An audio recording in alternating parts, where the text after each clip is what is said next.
La communication, ce n'est pas un gadget pour un think tank. Parce que c'est bien d'avoir des idées, mais si vous ne pouvez pas les partager, ça ne sert pas à grand-chose. Donc la communication, c'est vital. Et puis, l'espace concurrentiel des think tanks, il est quand même assez chargé. Donc la communication, c'est aussi un élément de différenciation. Alors ce trophée, Burson Marsteller IE se le réserve sur des critères objectifs de 4 catégories. Nous avons d'abord analysé la pertinence. Alors qu'est-ce que c'est la pertinence? C'est l'adéquation du positionnement du think tank, de sa stratégie de communication et des moyens déployés. Nous avons aussi une série de critères autour de la notion de vitalité. Là, on va être sur la dynamique de production des contenus, sur la stratégie événementielle, par exemple. La visibilité, approche quantitative et qualitative sur les retombées médiatiques et sur la présence dans les réseaux sociaux. Et quatrième point, la créativité. Il s'agit des choix graphiques, de l'originalité des actions. Et comme vous le verrez, certains des think tanks dont on va parler maintenant ont été extrêmement créatifs.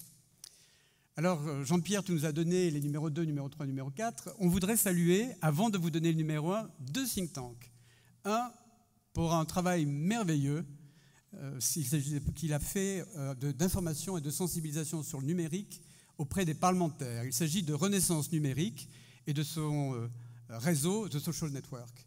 Ils ont créé un réseau d'experts digitaux, de 577 experts digitaux, vous l'avez compris, un par circonscription, un travail vraiment remarquable. Et puis bien évidemment aussi Terra Nova qui perd de quelques points, mais qui aurait pu encore une fois gagner comme l'année dernière, pour ce travail remarquable d'idées et bien évidemment de communication. Mais le numéro 1 Le numéro 1, donc le trophée de la stratégie de communication 2012, et l'Institut de recherche internationale et stratégique, c'est-à-dire l'IRIS.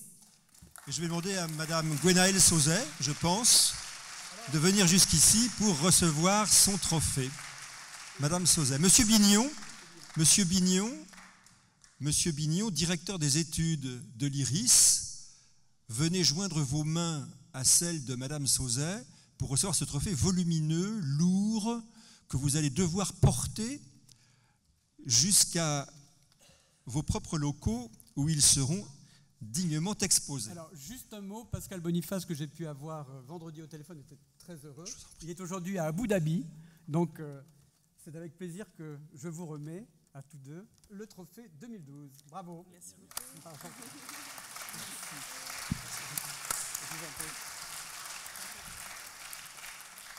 Écoutez, tout d'abord, un très grand merci à l'Observatoire français des think tanks. C'est un plaisir, mais c'est aussi un honneur et une fierté d'être récompensé cette année.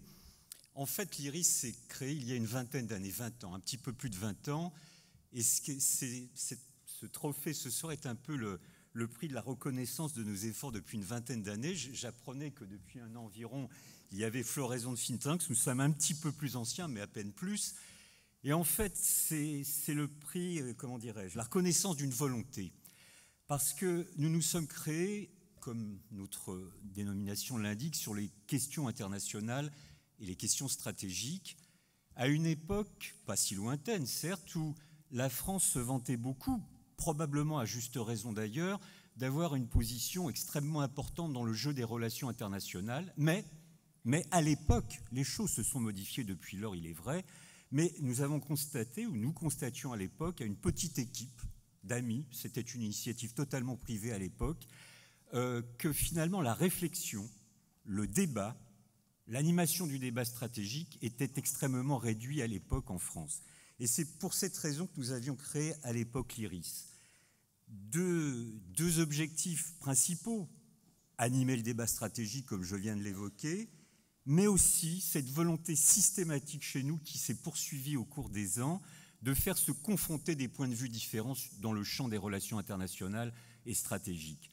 Des points de vue différents, évidemment, c'est le rôle d'un think tank, de ne pas céder à la pensée unique, de faire se côtoyer des hommes et des femmes d'origine philosophique, professionnelle, différentes sur des sujets précis, et puis peut-être ce qui nous distingue des autres, mais nous le cultivons aussi avec une certaine fierté, c'est que dans le jeu des relations internationales et stratégiques, nous essayons, tant que faire se peut, d'être un peu le poil à gratter, comme cela a été évoqué tout à l'heure, sur un certain nombre de questions où, ma foi, nous entendons la vulgate traditionnelle, ou peut-être l'IRIS, Ces chercheurs associés essayent de faire entendre parfois une autre voix, non pas tant pour le plaisir de se distinguer en tant que tel, mais pour justement animer le débat dans la confrontation et dans le respect des opinions des uns et des autres.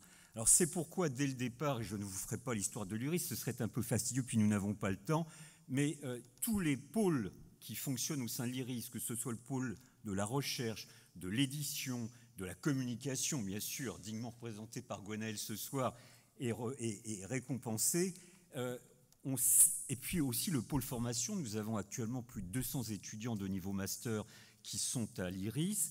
C'est cette volonté de communiquer. Nous sommes persuadés d'une chose, c'est qu'on nous explique souvent que les relations internationales, c'est compliqué, que ça n'intéresse pas grand monde. Nous ne sommes pas d'accord avec cela. Oui, c'est parfois compliqué, mais il est nécessaire et relativement simple finalement de faire œuvre de pédagogie pour décrypter ce monde compliqué, les soubresauts de celui-ci, et l'actualité la plus récente comme un petit peu plus ancienne nous le rappelle quotidiennement.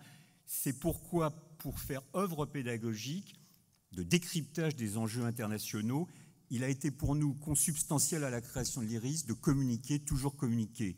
Le travail que nous faisons en direction de nos étudiants, eh bien, ma foi, à un autre niveau, il est le même en direction des citoyens français, européens ou à travers le monde, et c'est ce qui finalement constitue aussi un motif de fierté, et encore une fois, c'est le plaisir d'être récompensé ce soir.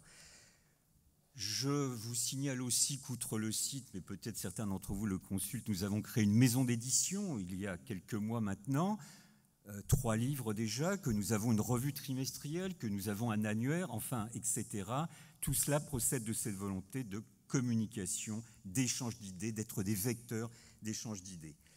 Donc, reconnaissance d'utilité publique en 2009, autre motif de fierté, mais peut-être ce soir, c'est encore plus avec joie que nous recevons ce trophée, puisque nous sommes, j'allais le dire, entre collègues, et donc un grand merci à l'Observatoire.